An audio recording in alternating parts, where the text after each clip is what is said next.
अभी मैंने एक बच्चे से पूछा कि ऐसे नोट्स क्यों बना रहे हो, और नोट्स बनाने के लिए कम से कम 2 तरह के पेन इस्तेमाल किया करो।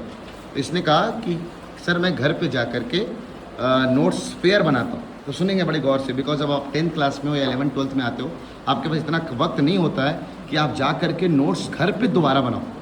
तो यहाँ पे तुम फेयर वर्क में एकदम नोट्स बनाओ क्लास में, और घर पे जाकर के रफ में प्रैक्टिस करो, याद करो, रिवाइज करो। बिकॉज सिलेक्शन लाने के लिए पहला काम एकदम इंपॉर्टेंट है, जो कि आपको क्लास में आना है।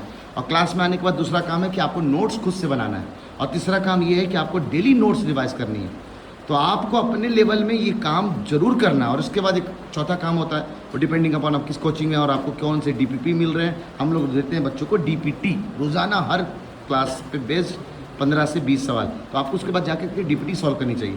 तो मैं प्रायोरिटी में ये मानता हूँ, आज भी मेरे क्लास 2006-05 के 12th क्लास के नोट्स अभी भी संभाल के रखे हुए हैं। बिकॉज आज भी मैं अगर उस चीज़ को पढ़ूँ ना, तो मेरे नोट्स से चीज़ें बहुत अच्छे से समझ में आएंगी।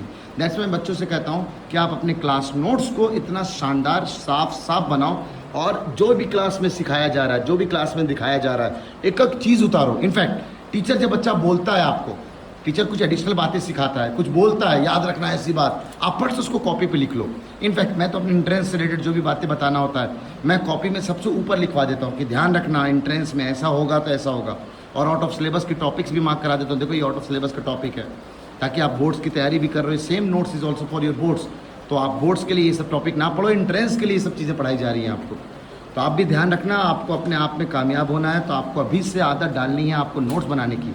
और नोट्स के बाद, हाँ भाई, चैप्टर फिनिश होने के बाद मैं क्या करने को बोलता हूँ, शॉर्ट नोट्स बनाने के लिए। अभी तुम्हारे लिए 11th इंट्रेंस में बहुत काम है कि शॉर्ट नोट्स बहुत छोटे छोटे होंगे, लेकिन जैसे तुम 11th-12th में जाओगे, चैप्टर्स बहुत बढ़ जाएंगे। अराउंड 90-100 चैप्टर्स हैं पूरा 11th-12th में लाने के बाद, और पूरा इतनी सारी नोट्स हो जाएंगे, तो उनको रिवाइज करने के लिए तुम्हारे पास टाइम बहुत कम मिलेगा।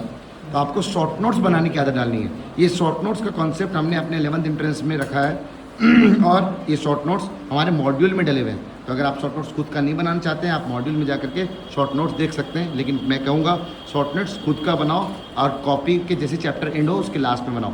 तो ध्यान रखना, class notes is much important आपके सिलेक्शन के लिए। आपका दोस्त, सबसे जिगरी अगर कोई दोस्त है ना, तो तुम्हारा क्लास नोट्स है ना। अल्लाह हाफिज़।